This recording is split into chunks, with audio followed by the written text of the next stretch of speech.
জীবনে যদি কখনো দেখেন কাছের মানুষ দূরে সরে যাচ্ছে, বেঈমানি করছে, দুই নাম্বারই করছে, চোখ উল্টাই ফেলছে, আপনি বুঝে নিবেন আল্লাহ তাআলা আপনাকে দুনিয়ার আসল চিত্র দেখাচ্ছে। আপনি যেন বুঝতে পারেন আপনার আপন বলতে আল্লাহ ছাড়া, আপনার আপন বলতে আপনার নবী ছাড়া আসলে আর কেউ নাই। অনেক সময় দেখবেন আপনার জীবন চলার পথে অনেক পরিচিত ভালোবাসার প্রিয় মানুষগুলাও কিন্তু একসময় আপনাকে চিনবে না, চোখ উল্টাই ফেলে।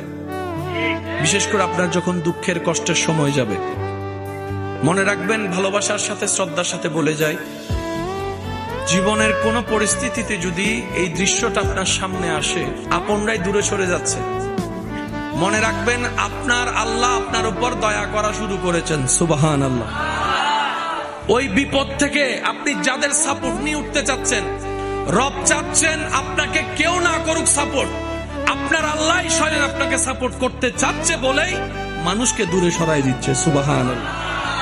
জীবনে যদি কখনো দেখেন কাছের মানুষ দূরে সরে যাচ্ছে, বেঈমানি করছে, দুই নাম্বারই করছে, চোখ উল্টাই ফেলছে, আপনি বুঝে নিবেন আল্লাহ তাআলা আপনাকে দুনিয়ার আসল চিত্র দেখাচ্ছে। আপনি যেন বুঝতে পারেন আপনার আপন বলতে আল্লাহ ছাড়া, আপনার আপন বলতে আপনার নবী ছাড়া আসলে আর কেউ নাই, আসলে কেউ নাই, আসলে কেউ নাই। আপনার ভালোবাসার অধিকার পাওয়ার একমাত্র আল্লাহর আছে, স্রষ্টা হিসেবে নবীর আছে। আপনার উম্মত হিসেবে আপনি ভালোবাসবেন আপনার নবীকে, আপনি আল্লাহকে ভালোবাসবেন, আপনার নবীকে ভালোবাসবেন। এই বুঝটা দেওয়ার জন্য আল্লাহ অনেক সময় দুনিয়ার এই বাস্তবতা আমাদের সামনে এনে দেয়। আল্লাহ তাআলা আমাদের সবাইকে বুঝার আমল করার তৌফিক দান করুক। আমিন।